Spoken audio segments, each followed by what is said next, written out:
Some stuff.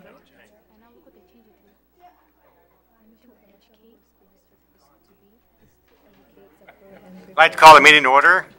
Our first item is our Pledge of Allegiance. Allegiance to the flag of the United States of America and to the republic for which it stands, one nation under God, indivisible, with liberty and justice for all.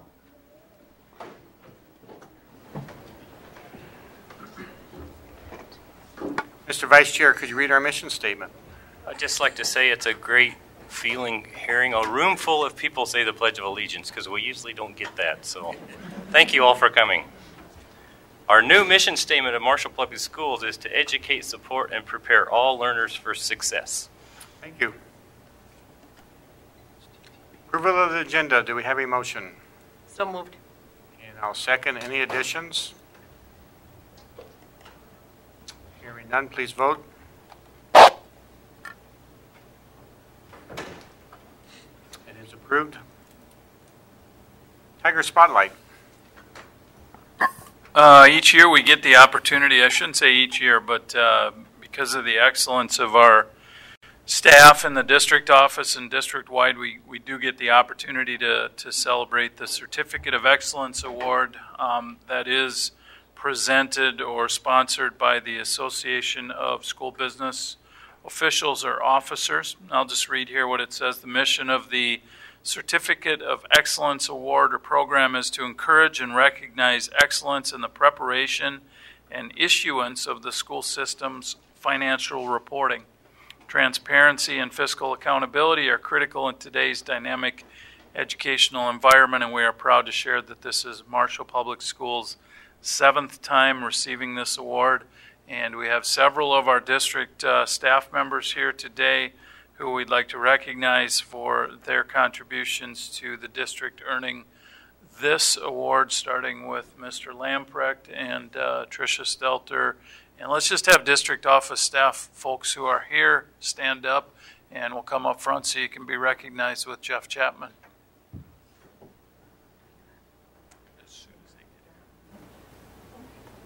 Small crowd.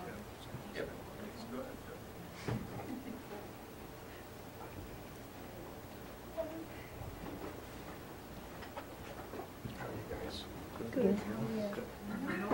He was on the phone. So Glenn was on the phone.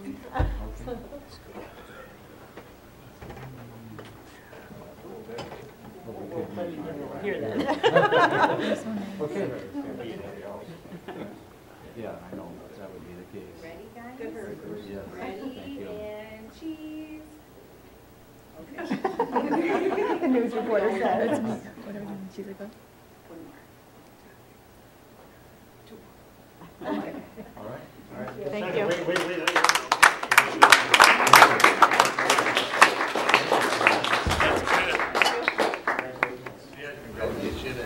There were more of us, but they decided not to come. Just gonna leave that one alone.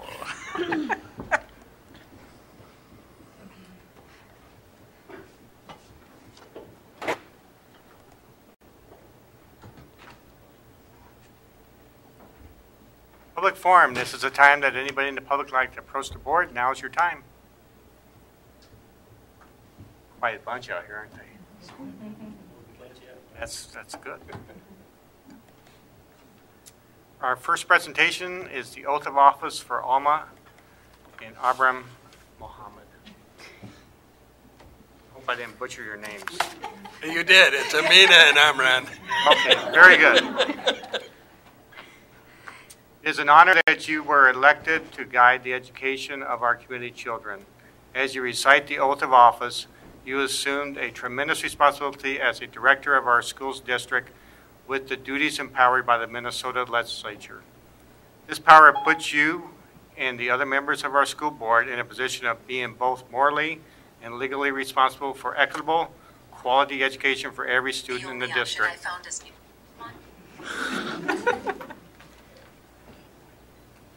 That threw me off a little bit, didn't it? In carrying out these responsibilities,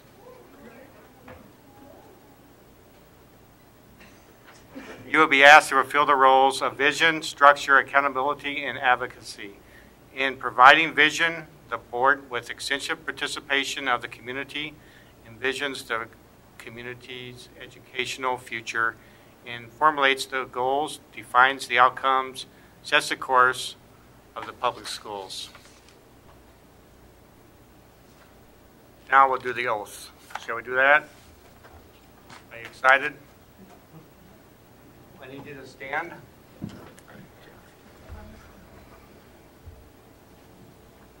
You want to repeat after me?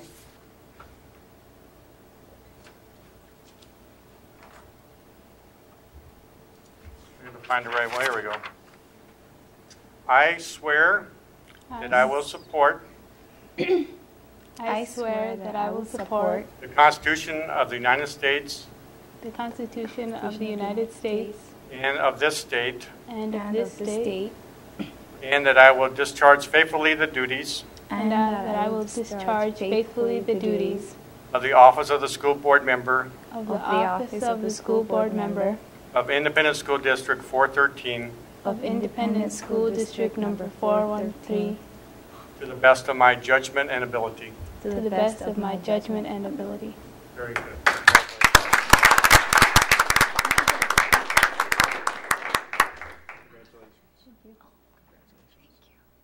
Did you want to get a picture of that? I could, yeah. I think that'd be good. Why don't we come up here and get a picture?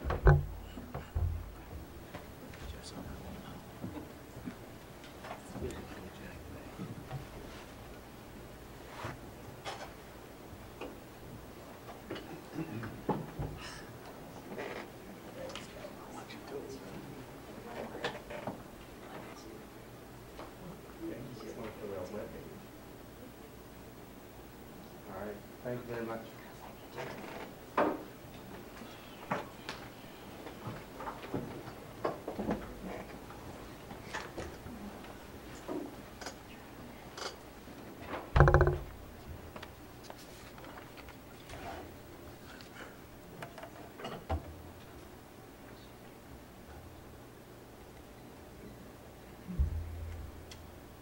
Info on the new teachers.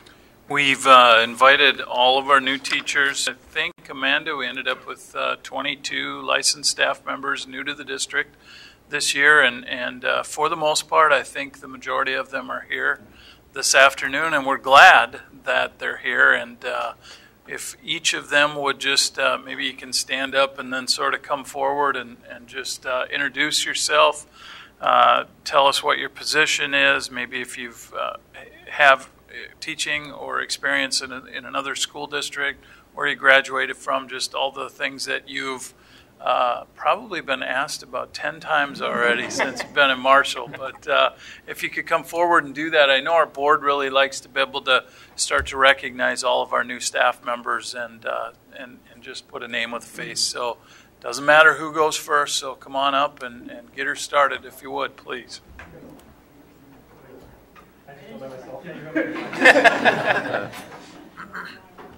All right, I'm Derek Long. I'm a new 5th grade math and science teacher here at the middle school, and grew up in Detroit Lakes, Minnesota, went to school at St. Cloud State, and this is my first teaching job, so thank you. Rotate. Right. I'm Laura Jensen. I am a former Marshall grad. I graduated in 2003.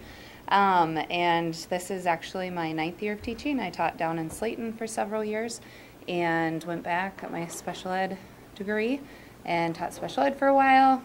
Moved over by Mankato. Now we're back in the area, and I am special ed kindergarten over at Parkside. So thank you. Thank you. I'm Brittany Glidden. I graduated from Southwest State here in Marshall, so I moved back to the area. I'm going to be teaching preschool special ed, and I'm housed out of Parkside, so I'll be doing the SEAT team membership for age 3 to 5.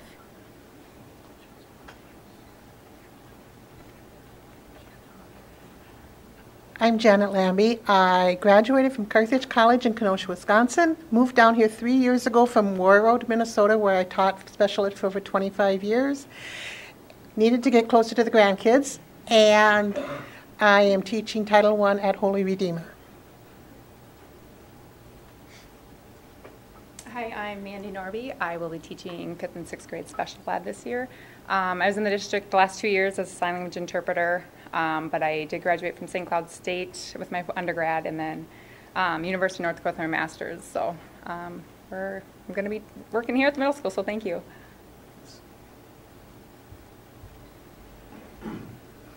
I am Abby Lisi, also a former Marshall grad, graduated 2006, and I graduated from Mankato State with a master's degree in professional school counseling. I will be a school counselor over at Parkside, and I have worked the last couple years in Redwood Falls at Reed Gray Elementary with Greater Minnesota Family Services. I'm happy to be here. Thank you.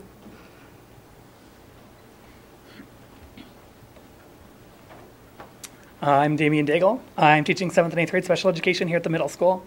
I'm originally from Pipestone, went to Augustine University in Sioux Falls, and graduated with a degree in Spanish and special education.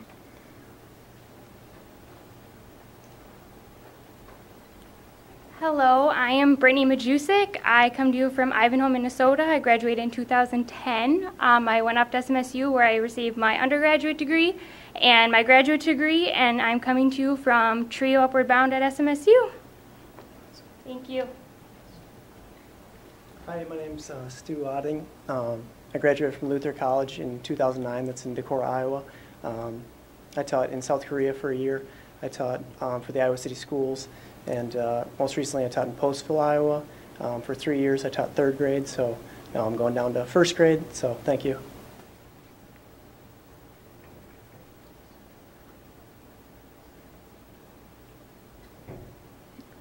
Hi, I am Rachel Hansen. I will also be 1st grade at Parkside. I graduated from SDSU in 2016 with my undergrad, and I graduated from USD in 2017 with my graduate, so quick program.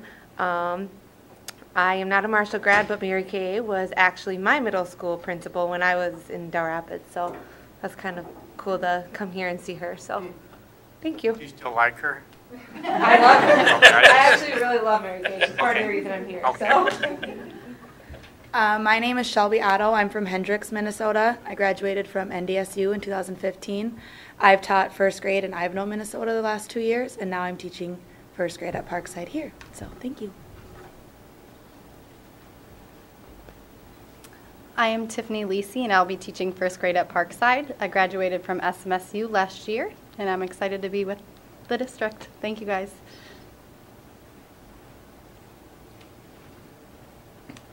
Hello, my name's Amanda Hansen, and I will be teaching 3- and 4-year-old preschool, both here at the middle school and at Parkside.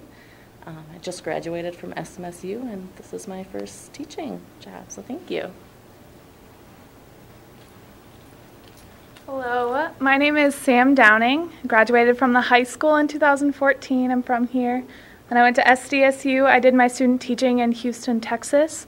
So it was a bit of a different experience. And now I'm here as an EL teacher for 5th through 8th grade. Yeah, thank you. Hello, my name is Lindsay Brace. I'm an early childhood special education teacher here at the middle school. I'm originally from Montevideo, so not too far away, and I graduated from SMSU this spring. So thank you for my first teaching job. I'm Bonnie Parsons. I'm a licensed school nurse at the high school, job sharing with Deb Herman this year. I come from Lakeview, from Cottonwood, for the last 3 years as their licensed school nurse. Before that, I did 10 years of hospital nursing. So. Just out of fairness to all of them, we should have board members introduce themselves to them as well, and just share a little bit about your family and maybe how long you've been on the board and whatnot. So, Bill? Bill Molso, I believe I'm in starting my 11th year on the school board. I had a daughter that graduated here from Marshall in 2016, and I have a son who's a junior, and I work over at SMSU. Dion Karen, I'm in my 3rd year. I worked for the district for 8 years in payroll. 1988 grad from Marshall High School. My wife's a 2nd grade teacher at Parkside. I have a daughter that graduated from Marshall, and then my son's a junior this year. My name's Matt Coleman. My wife Lori and I have raised 3 daughters in this district. They're all grown up and married finally and gone. And I work for Smithfield Foods. I'm Jeff Chapman, and I've been here for a long time. And I've had 3 daughters that all were educated in the public education system here in Marshall. And the reason I'm on the board is I feel I owe the board or the school system back for doing such a good job with my kids. 2 of them have PhDs, 2 of them are professors at colleges, and the 3rd one is a computer engineer who makes more than both of them put together. But I'm excited about all the new energy and excitement that you bring. So you guys really have a big impact on children's lives. So thank you. I hate to follow that. I'm Karen Van Coolen. We have 4 kids. The youngest just started college at SDSU this year. I've been on the board, I think, 8 years probably, and I work at the chamber in town. And I love hearing the SMSU grads because it's SMSU's 50th this year. We're going to put a sign up in each of the schools showing how many alumni we actually have in each of the schools to help celebrate SMSU. Those signs will be coming around later this week. Thanks, everybody. We appreciate having all of you here, too. Absolutely. I'm Bill Swope. I was elementary principal here for 28 years. Served as the director of the Pride and the Tiger Foundation for 7 years. Ran for school board, and this is my first year on the school board. I'm excited to see a male first grade teacher. I think that's a class act. The more males we can have at the elementary level, it's a benefit to our, as most of you know, we have many broken families who need a male influence. Not putting you ladies down at all. Who's the one from NDSU, the Bison? Go Bison! Hopefully my grandson will graduate. Your son is married to my cousin Lisa. Okay, yeah, Lisa. Lisa taught here. She taught Spanish at the middle school. God bless you all. The one thing I'm going to tell all of you as teachers, the dumb question is the one you don't ask. I'm sure you have a mentor already, but I know that you were involved with the interview process with other teachers. Just make sure that your best friend becomes a colleague and ask. There's no such thing as a dumb question. We want you to be successful. So don't be afraid to ask the question that you have. God bless you.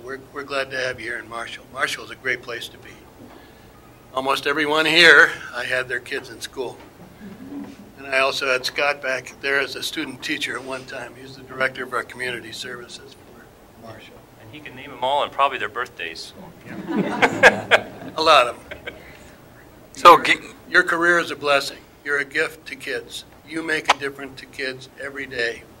Some of our kids, as you know, don't get a hug. Some of them, their only hot meal is at school. And the only compliment or warm fuzzy they get is you. That's how important you are. If you can touch their soul, you can touch their spirit and let them know that you care about them, they're going to work for you. God bless you. Thank you. You don't have to stay for the rest of the meeting either, but let's get your picture first. They do want to get a photo, yep.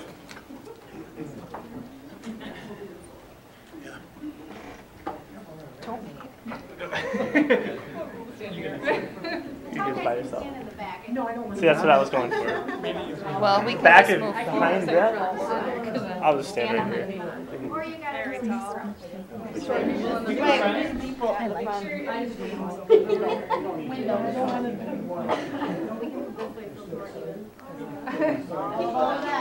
I want to know my schedule. I want to know when we're going to meet so I can get prepared for our meeting. So I don't want to be yeah. You guys have any problems, call me later.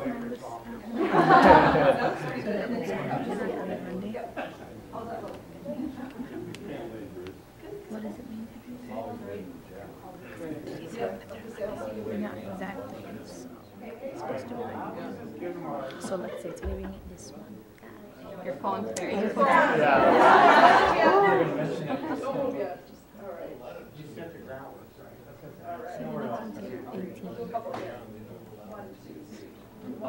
Yeah, the first and third. Today since Thank you, everybody. yesterday was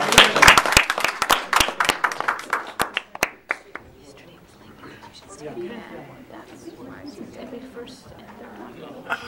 Every first and third Monday I can work. So basically Mondays and Fridays I cannot work. I have to get back in it again. Someone thought they moved it straight for the. We'll move into our presentation with Amanda, World's Best Workforce Presentation.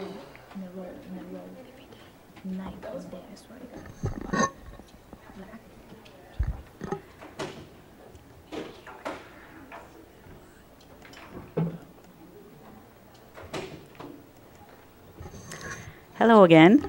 Seems like I was just here. Today I just want to talk a little bit about our World's Best Workforce.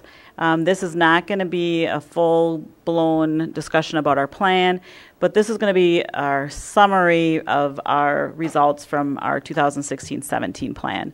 These will need to be sent into the state around December. Is that correct, Scott? I think they're due December 15th, maybe. Yeah, and so we will be having a public informational meeting in December, and we'll get those sent in. But we wanted you to be the first to hear our results. Just to recap, that this legislation went into place in 2013, and it works around these 5 goals. You know, having all students meet school readiness, so all kids are ready to start kindergarten. Having all third grade students achieve grade level literacy, and that means that they are proficient on the MCA, so they meet or exceeds on the MCA in grade 3. Close the achievement gaps in all groups, so they're talking about our ELs, our free and reduced, so economically, as well as our different races too. So all areas. At this point, we're still able to select which group we are focusing on. Scott and I aren't sure when that'll change, but at this point, we still get to decide which group we focus on. And then have all students graduate from high school, and then have all students attain college and career readiness. So those are the goals. And then just a little bit more about the process for World's Best Workforce. We, as a district, do have to have a long-term strategic plan to support teaching and learning, and we've just completed that, so we are ready to go in that area. Scott has talked to you a lot about our new strategic plan, and one of the things that has been included in our new plan is the World's Best Workforce. So our goal is to meet all of those goals as a long-term in our strategic plan goal. So we have to publish an annual report, and that gets put on our webpage. And then I mentioned we have to hold an annual public meeting, and then we have to provide that summary to MDE every year. As I always when I come to you, I always talk about changes that come up, and there has been one change. It's brought forth through our ESSA, and we will now have our results published. And that is on the MDE website, and all districts in the state will have this done. And they're looking at 3rd grade reading scores, 8th grade math scores, teacher equity data, and then achievement gap data as well as graduation rates. So those are the things that they're going to pull from our information, and they're going to compare it to other schools in the state, and it's available out there. Right now, 2015 and 2016 information is available on MDE's website on the World's Best Workforce page. So if you're interested, that's where you can go to find that. So our first goal for 16-17 was our school readiness goal.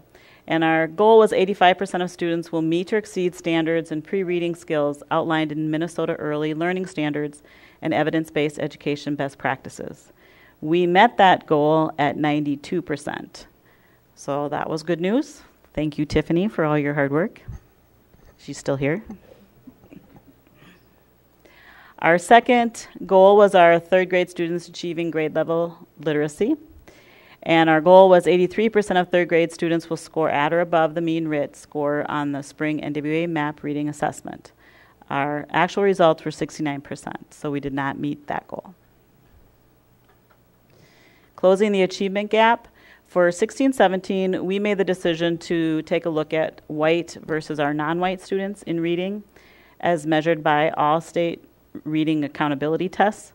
And we set our goal to reduce that gap of 34.5 to 31.5. So we wanted to reduce it by 3 percentage points.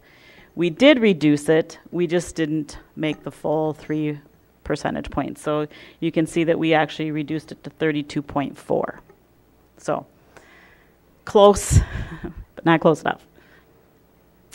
And then our graduation rate goal, we actually did a multi-year goal for this. So when we report this to the state, we're not either going to make it or not make it because we're in the process of still working on this goal. We had two parts to it. And the first one was the graduation rate at Marshall High School will increase from 92.7% in 2015 to 95% by 2018. And this is measured by using the 5-year rate as stated on the MDE report card. At this point on the report card, for 2016, we were at 90.4. So we actually went down a little bit. And then the other one was the graduation rate at Marshall Area Technical Educational Center, so MATEC, will increase from 53.9 in 2015 to 58% in 2018, as measured by the 6-year rate, as stated on the MDE report card. And this one has actually went up to 64.5. So hopefully we can keep that one up and in the right direction, and also increase the Marshall High School one as well as we continue to work on those two goals. Then our final goal is the career and college readiness goal, and our goal that we have used is 100% of students at both Marshall High School and MATEC will participate in the Ramp Up to Readiness to help them prepare for college and career after high school. And there's a lot of components that go into that program. A lot of things that they do with their counselors, they do during every Wednesday. They have activities that they participate in every Wednesday that are helping them prepare for college or career. And so we do have 100% of our students who participate in that. So we are looking at probably changing that goal for next year, but we did meet this one. So as I mentioned before, that we do have a new strategic plan, and that really has a focus on that world's best workforce. And so we've talked for years about how we want to make sure that we're staying aligned from our strategic goals to our school continuous improvement goals, to our PLC goals, to our individual goals. And this is really going to help us do that, because now if we have the world's best workforce as part of our strategic plan, we know that those are going to be areas that are going to be focused on in our school continuous improvement plans, in our individual plans, and our PLCs as well, because we have goals in all those areas. So support for our goals, I've kind of just already mentioned those in my last slide. We have all those areas that we will work on, our world's best workforce goals as well.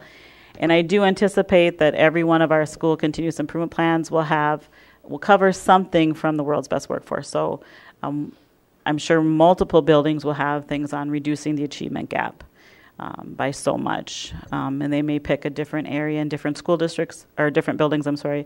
But everyone will be working towards reducing that achievement gap. So it is a nice and short presentation tonight. Any questions? Yes. How do we compare graduation rate, high school graduation rate? I see our percentage is really quite good in terms of school districts our size and larger. High school graduation rate, how do we compare? That's a great question, Bill. I guess I haven't done a lot of looking into how we compare, but I can certainly do that and get back to the board and just let you know. Well, I think 92.7% graduation rate is exceptional. Getting to 95% is a big goal. Just based upon what I've read nationally in terms of attrition of high school students. Yep. That's pretty good. Yep, and we are looking, though, at the 5-year rate, not the 4-year rate, but yeah. Mm-hmm. Thank you. Yep. Statewide, Bill, the graduation rate is 82% in Minnesota. So we're 10% higher. Yep. Which is exceptional. Yep. We need to celebrate those successes. I'm really impressed with MATEC's growth, too, from 15 to 16. Another area to celebrate. Yep. I have a question, Amanda. Just to understand, closing the achievement gap, your last presentation, a lot of the graphs, both sides went up. So is that taken into account when the achievement gap doesn't close as much as we'd like it to? I mean, we don't want to slow down. I mean, if they're both growing, that's good too. So is that... If they both grow and there's no reduction in the gap, then we haven't reduced the gap. Right. And if the larger group goes down and we don't move much as the lower group, that still isn't considered reducing the gap. So we have to move both of them forward and try to move the group that's lower at a faster rate. Mhm. I do have one follow-up from my last presentation, though. Somebody asked about which colleges will take our MCA scores, so we don't have to do the remedial courses. It's any Minnesota State University. So I did find that. Some of that, closing that achievement gap, we're doing some things right. Don't you agree with the hot breakfast program helps? Absolutely. The busing helps, especially for the little kids. All the intervention programs that we have, the social economic disadvantages that so many kids have, we're kind of tackling some of that. Absolutely. So I think we're making strides in the right direction. Yeah, I think so too. Thank you. All right, thank you. Thanks, Amanda. Thank you. Board forum, does anybody on the board have anything to bring up? It's good to see kids back in school. Discussion items, enrollment. Well, we're trying to get a sense of where our enrollment is going to be here this week, really, and our preliminary projections. Keep in mind that we finished last school year with 2,440 students, kindergarten through 12th grade. And our preliminary projections are for 2,554 students. So if those were to come to fruition, that'd be almost a 5% increase in 1 year, 114 students more this year than what we finished the year with last year. Even today, there's just a ton of fluidity taking place. I think Tricia shared that in one of the buildings they had 7 new families that they didn't know about, or maybe it was new students come in and register their child. So that's great, and as much as we try to reach out to all the families in the summertime and when school isn't in session to try to get a sense of where we will be at, there's going to be some movement. There's going to be students who have left the district that we don't know about, and then situations like today where 7 new students I can't remember if that was in one grade maybe even, who we weren't aware of came in. But all of our buildings, I believe, are going to have more students this year in September in the next few days when everything gets ramped up than last year. Some of them could have 30 more students than they had last year. So we're just going to have to keep plugging away. Bruce and I visited earlier today about enrollment projections and sort of where we go. I tend to really pay close attention to these numbers towards the end of September. Things seem to have settled down a little bit by then, and we have a pretty good sense at that time of what our enrollment is going to be by grade. So Bruce and I talked about towards the end of September, when we feel like we have a pretty good handle on these numbers, we'll sit down and really take a look at trying to project into the future and also take a look at our class size guidelines and how we might need to take a look at revising those. So it's positive that our enrollment is going up. That number of 100 plus students right now, 114 is the latest projection that I have. 114 more than what we had last year is probably a little bit higher than what we'd like, quite honestly, but we have great staff and administration and our partnerships with Taher and Southwest Coaches, and we'll make things work. And at the end of the day, we'll be serving kids as well as we can, no matter how many show up. So I'll continue to update you as things go on, but did want you to know that we're looking at another potential significant increase in our enrollment. Thank you. A discussion on our voluntary pre-K funding and enrollment options. So we asked Tiffany and Darcy to be here tonight and just talk this afternoon, talk a little bit and give an update on what's going on with voluntary pre-K plus and sort of the direction things are going. So come on up, ladies. Thanks for being here.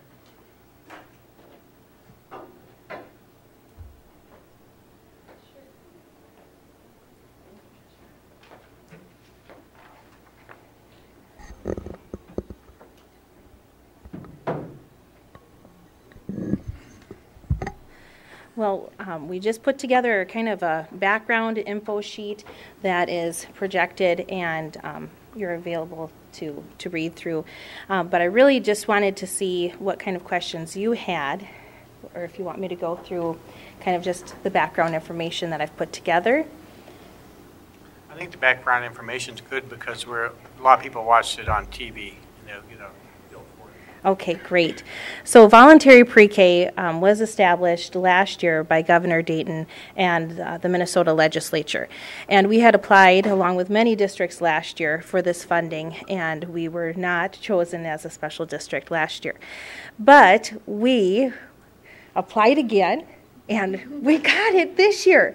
And so in August, we were notified that we would be one of the lucky eligible districts, 1 out of 61 in Minnesota, to receive the voluntary pre-K funds.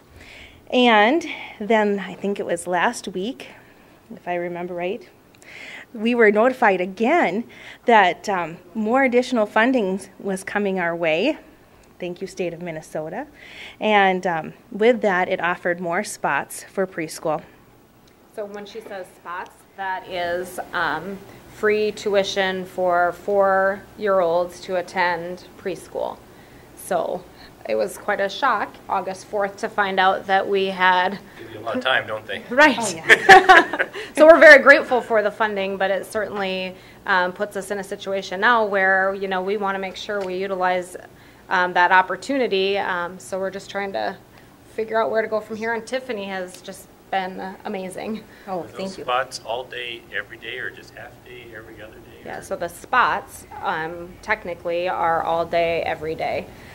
Well, the requirement is at least 350 hours per child. So programs that we had planned for this year, not all of them met that requirement of hours.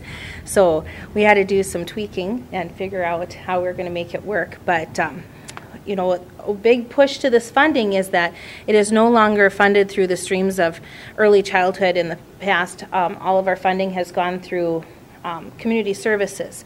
This funding is through like the E12 funding, through general ed funds, and our students then are 0.6 ADM for the amount of hours that they will accrue then for the district. And they put a lot of things in place for requirements, as any new initiative does.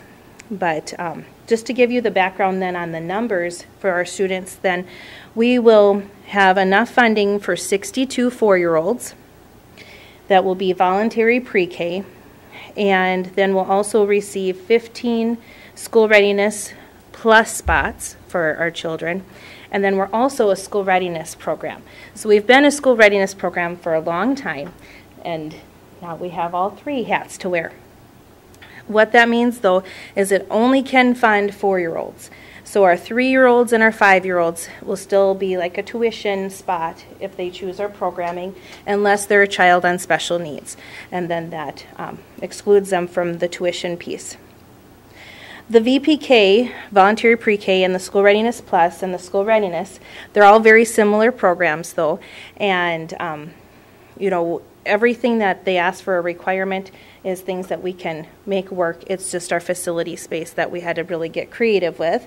And we have 3 different phases that we're going to implement our new programming. And so phase 1 is we had half-day programming available for 4-year-olds as an option, and we're expanding an additional half-day to all of those children, which is fantastic. And they're, again, no tuition, and they can partake. All of our families of 4-year-olds can have free breakfast at school, too, just like our kindergarten program, which is wonderful. And another requirement was free transportation. So Southwest Coaches has been a wonderful partner. Taher Foods been very helpful and flexible in this change as well. So that will start right away on September 11th, where we expand that half-day programming so they can come 4 or 5 half-days. Phase 2 is remodeling F3, which is the computer lab in this building close to early childhood, and making that into 2 classrooms. And there'll be a temporary wall put up there. And Warren Buchholz has been very helpful at getting that all in place, and we already have engineer for that project as well. And the project timeline is 8 to 12 weeks. So as soon as that is available for students to go in, then we go into families that are wanting more days. We'll have the option to utilize that space and our current spaces that we have. So we're getting as close to a 5 full day program as possible for as many children that the parents would like that option. If there's a parent that doesn't want to have a 5 full day option, that's when we take children that will be coming, or we have a very short waiting list for 4-year-olds. That gives them the opportunity to then come and join in at least for part of our days. So we're opening up spots to fill as many as possible. And right now, I was very excited that we started the year with only 4 on a waiting list, which is great. And I've shared with those families that just be patient. As soon as the remodel opens, then you'll have an opportunity to come join us too. So if that remodel is starting so late, do they still have to be here 350 hours? Will they have to go into the summer to meet that? Or? Well, they still have to do the 350 hours, but if they're coming a full day program, even if they're coming 2 or 3 days, we'll meet our hours. Mm-hmm. Good question, Matt. Mm-hmm. And I would say some of the challenges will be finding staffing, because we will need certified teachers in both of those classrooms, as well as aides and all of that.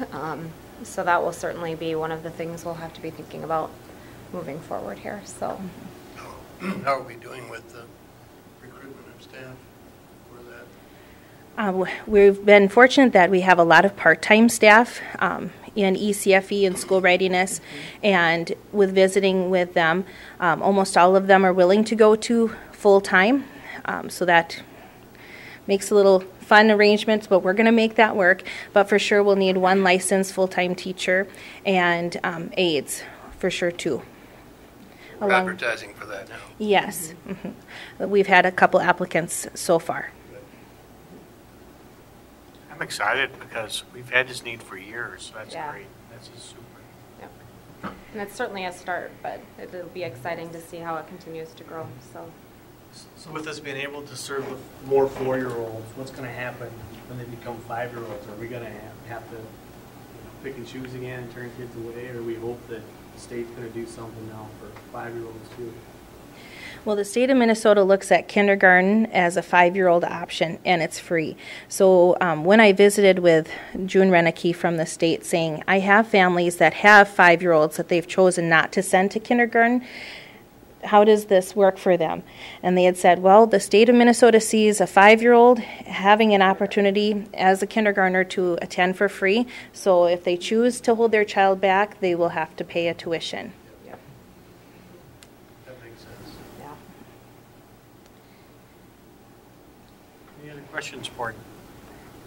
Thank you. And I would just like to comment, too, that to receive the compensatory funding, we have to have the program up and running before October 1st, which we will. Right, Tiffany? Not a problem. I mean, Yes, we will. Because that's one of the 2 components of the funding, and it's a significant amount of dollars. I'll sign that paper, Bruce. After the second year will be a whole new grant process. This could only last for 2 years. Is that? Scott, do you want to answer that? Or? Well, right now the funding is only guaranteed for 2 years. So from the legislature or the state, unless something happens this coming session, which is not likely, or the next session, it will go away, and we would most likely need to revert back to what we were able to offer prior to the funding. But and that will be a challenge, and not one that anybody wants to deal with. I mean, how do you tell, however many families of 4-year-olds that we've been able to offer free classes for 2 years, but now, number one, maybe we don't have a slot for you, so to speak, anymore, and number 2, we've got to charge families the rates that we had been charging them.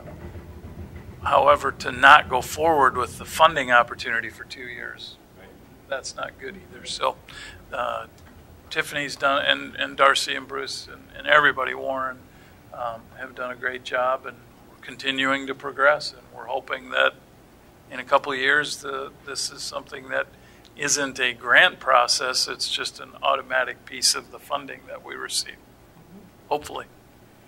Right. I should share that our Phase 3 is looking to the future and offering more programming and trying to figure out for our half-day families, how can we get a full-day option? So we are looking to the future. It may be an off-site as well. The funding would allow that. So we're just very fortunate. One of the things that is in place, and it ties along with World's Best Workforce, is that we had to choose a new assessment piece, and that data is going to be shared to the state, of course, and they'll be looking at really the difference between our children's scores of those that went to a part-time program and to now funding for free and offered to everybody, what the difference will be. So eyes will be on Marshall, which will be great and fantastic, and we welcome that. Excellent. Thank you. Thank you. Thank you. First review of policy 620. Any questions? I had a couple questions. It states in the policy that the weighted grades could be granted for post-secondary. What's going to be our process for determining if a weighted grade would be granted? Brian and I have had, a couple things. This came about obviously as a result of the legislative session. So in June, we find out we need to do this, which is fine. We have had some conversations about what you're talking about, Bill. We haven't finalized it yet, but I anticipate it'll be, if it's in the core, one of the core subject areas. I mean, those are the types of conversations that Brian and I have had. No offense to bowling or anybody who teaches bowling. I took it in college. It was why I got a good GPA, but not along with the fishing. I took it twice. I had to drop it once because I didn't go to class. But anyways, but we shouldn't be weighting introduction to bowling. Again, I get it. There's value there, but it doesn't deserve a weighted grade. So I think we're gonna have to wade through, and Brian knows, as do I, that we have to come up with criteria for when this becomes the main situation. So, second part of my question then, should there be an appeal process for that, the same as there is in the policy now for granting of credit? Or does that policy imply that appeal process is there? I think to me that sort of is the appeal process, but I will revisit that with Brian. It's first reading, we're trying to pull something together, and we'll take a look at that. I think this is a good change. I think it is. Because we have kids that, for example, in math, that exhaust their opportunities, and they're going on and taking an enrollment options class that's far and away tougher than anything that's we're able to offer in the high school, and so to not give them a weighted opportunity, not necessarily been fair to them. So don't want to penalize them, absolutely. And that would be another consideration for weighting a post-secondary class if you've exhausted all your math options or science or English or whatever, absolutely.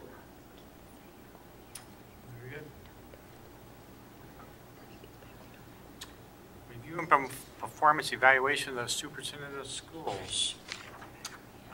We compiled, I guess I could just read this. A performance review of Superintendent Scott Munson was completed for the 2016-17 school year, and a closed session was conducted on August 21st to review and discuss Superintendent Munson's performance. As part of the performance review process, an online evaluation was completed by the school board, school administration, and other district staff. The evaluation also included a self-evaluation component completed by Superintendent Munson. The evaluation consisted of 5 sections: policy, governance, instructional leadership, organizational management, professionalism, and attributes, with various rating areas in each section. A rank scale of 1 to 4 was used, with 1 being performance is unsatisfactory and 4 being performance exceeds criteria. Overall ranking for each category during the 2016-17 were Policy and governance was 3.52. Instructional leadership was 3.46. Organizational management was 3.54. Professionalism was 3.79. Attributes were 3.60. The school board also evaluated Superintendent Munson's performance on 2 professional incentives compensation goals for 2016-17. After reviewing the goals and documentation supplied by Superintendent Munson, the school board approved $2,468 of a possible $3,000 of incentive compensation for 2016-17 school year.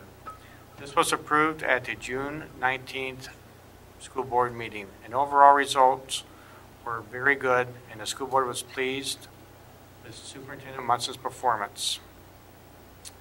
The school board has identified 2 goals for Superintendent Munson for 2017-18. These goals will be implementing the strategic plan and continued planning for the future of facilities in the school district. Congratulations. We're very pleased with your work. Absolutely. Any questions or follow-up? Action items. Approval of contracted transportation service with Southwest Coaches. Motion to approve. I'll second. Open for discussion. You have before you the not only the agreement, which is the MSBA standard boilerplate agreement. We changed that up this go around in regards to our transportation contract. We also have the rate sheet, which is a summary of the rates starting with 17-18 and going through 2021 school year.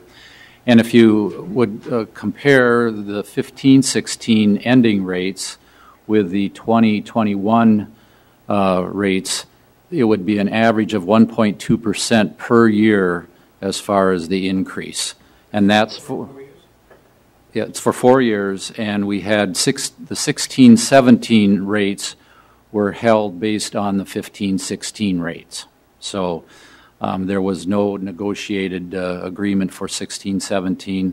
16-17 rates, again, were the same as 15-16. And that's for the to and from routes and the special ed routes, the main portion of the business that we, in fact, do with Southwest Coaches. The extracurricular rates down below on the rate sheet were a little bit more than that. The 16-17 rates for extracurricular were again held at 15-16 rates, and then the rate structure changed starting in 17-18. Mr. High and I negotiated this over the past week, and I'm bringing this forward as a recommendation to move it forward. Any questions that you might have? One question. I know we've addressed it in the past. If we have a spike in fuel, is there a contingency for that in behalf of Southwest Coaches that we would increase what we pay them?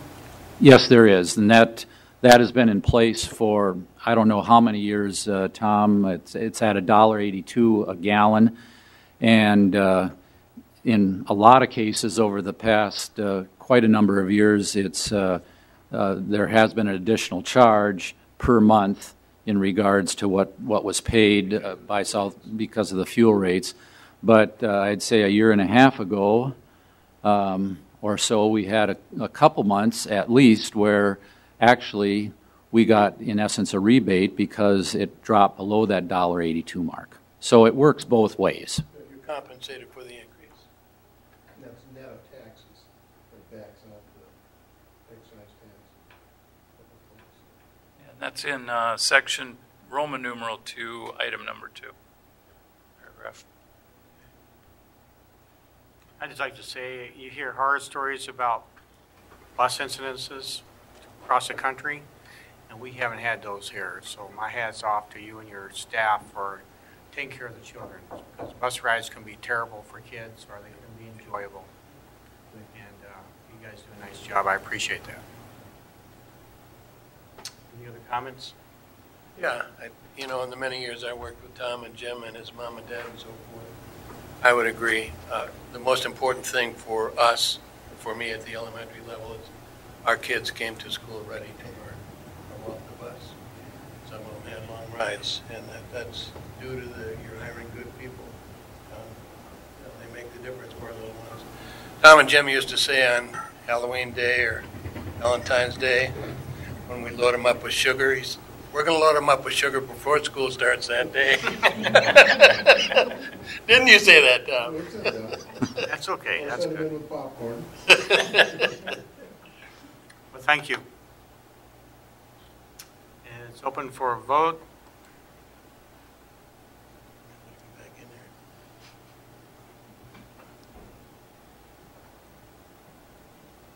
And it's approved.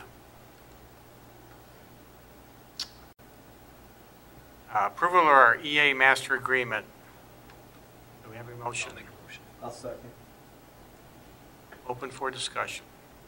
Just received word this afternoon, the MEA completed their voting period and overwhelmingly passed the contract. It's good to have a good partnership. Excellent work, negotiations team. Nicely done. Please vote. It is approved.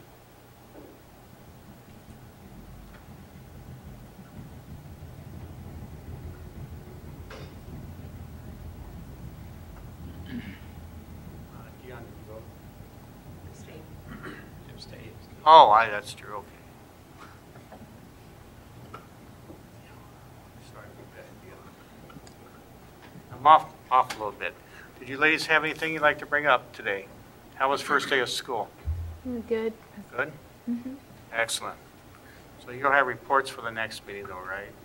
On something, anything? Mm-hmm. We have a lot. Okay, good. Good. All right, anything else for everybody? Hearing none, meeting's over, thank you.